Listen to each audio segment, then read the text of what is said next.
वो 4 पत्नियों के पक्ष में नहीं रहते हैं, पत्नी को तलाक, ट्रिपल तलाक के पक्ष में नहीं रहते हैं, बच्चियों को मार दिया जाए इससे पक्ष में नहीं रहते हैं।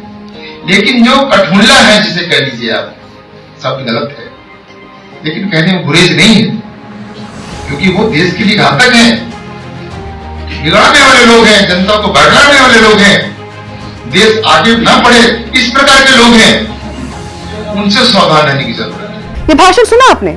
इनका नाम है जस्टिस शेखर यादव। आप इलाहाबाद हाईकोर्ट के न्यायाधीश हैं। जी हाँ, इलाहाबाद हाईकोर्ट वही जगह है जहां कानून का राज होता है, जहां न्याय का हर कदम एक मिसाल बनता है। लेकिन आज इस अदालत के न्यायमूर्ति का एक ऐसा बयान सामने आया है जिसने पूरे देश में चर्चाओं का बाजार गर्म कर दिया है। कानून तो भैया बहुत संख्यक से चलता है, परिवार में भी देखिए, समाज में भी देखिए, जहां पर अधिक लोग होंगे जो कहते हैं उसी को माना जाता है। लेकिन आप जबरदस्ती करेंगे आप कि नहीं साहब हम तो ये मान के चलेंगे। लेकिन मैं क्या आपको बता दूं, ये जो जिनकी हम बात कर रहे हैं सब बुरे नहीं है, वो सब बुरे भी नहीं है। ये जो कृतियां या बुराइयां जो हम आपको बता रहे हैं वो भी मानते हैं बुराइयां हैं। वो 4 पत्नियों के पक्ष में नहीं रहते हैं, पत्नी को तलाक, ट्रिपल तलाक के पक्ष में नहीं रहते हैं, बच्चियों को मार दिया जाए इससे पक्ष में नहीं रहते हैं। लेकिन जो कठमुल्ला है, जिसे कह लीजिए आप, सब गलत है, लेकिन कहने में गुरेज नहीं है, क्योंकि वो देश के लिए घातक हैं, बिगाड़ने वाले लोग हैं, जनता को भड़काने वाले लोग हैं, देश आगे ना बढ़े इस प्रकार के लोग हैं, उनसे सावधान रहने की जरूरत है। क्योंकि जो कानून बिल है ये केवल और केवल उन पर्सनल लॉ में आई बुराइयां तक ही सीमित नहीं है। ये जब बुराइयां दूर होंगी तो निश्चित रूप से हमारा देश भी प्रगतिशील होगा। उनका यह भाषण सोशल मीडिया पर वायरल हो गया और अखबारों ने इसे प्रमुखता से छापा है। सुप्रीम कोर्ट ने मामले को गंभीरता से लिया और इलाहाबाद हाईकोर्ट से पूरी रिपोर्ट मांगी है। उधर इस स्पीच को लेकर कांग्रेस नेता और वरिष्ठ वकील कपिल सिब्बल ने कहा कि न्यायमूर्ति यादव के खिलाफ महाभियोग प्रस्ताव लाया जाना चाहिए। उनका यह बयान न्यायपालिका की गरिमा को ठेस पहुंचाता है और जनता का विश्वास कमजोर करता है। तो यहाँ सबसे पहले यही समझ लेते हैं कि जज को हटाने की प्रक्रिया क्या है।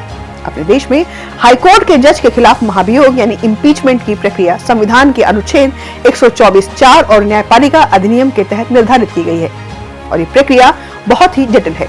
ये केवल जज के मिसबिहेवियर और इनकैपेसिटी के आधार पर शुरू की जा सकती है। हाईकोर्ट के किसी न्यायाधीश को हटाने के प्रस्ताव को संसद के दोनों सदनों में यानी लोकसभा और राज्यसभा से विशेष बहुमत से पास होना चाहिए। विशेष बहुमत यानी उस सदन की कुल सदस्यता का बहुमत और उस सदन के उपस्थित और मतदान करने वाले कम से कम 2/3 सदस्यों का बहुमत होना चाहिए। महाभियोग प्रस्ताव संसद के किसी भी सदन में पेश किया जा सकता है।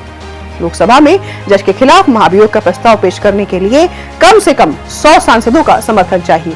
वहीं राज्यसभा में इस प्रस्ताव के लिए कम से कम 50 सांसदों का समर्थन जरूरी होता है और इस प्रस्ताव को सदन के सभापति यानी राज्यसभा में उपराष्ट्रपति और लोकसभा में स्पीकर के सामने पेश किया जाता है।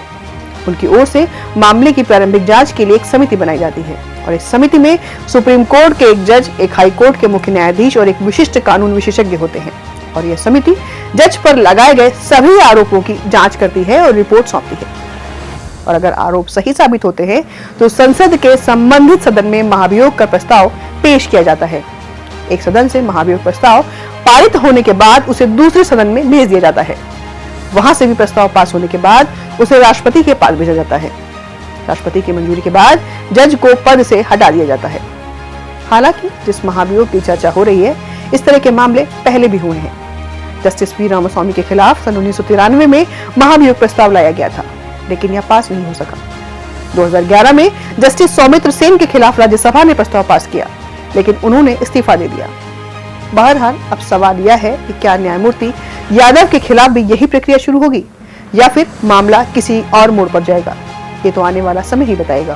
और इस पूरे भाषण पर आप क्या सोचते हैं, कमेंट सेक्शन में हमें जरूर बताएं। और अगर आपको ये जानकारी महत्वपूर्ण लगी हो तो इसे ज्यादा से ज्यादा शेयर करें और बातें यूपी के साथ जुड़े रहने के लिए चैनल को सब्सक्राइब करना ना भूलें। धन्यवाद।